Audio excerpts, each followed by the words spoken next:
We've got a 1969 Nova that we're shipping out today. This is going through our quality control. It's going through it right now.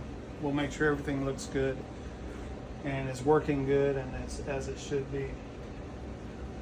On this Nova, if you look at it, these are the rear belts. They had 3 in the rear, and then this was a bench seat in the front.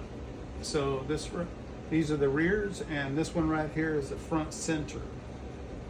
Up here we've got the lat belts, the buckles that go with the retractors, and then over there we've got the shoulder belts.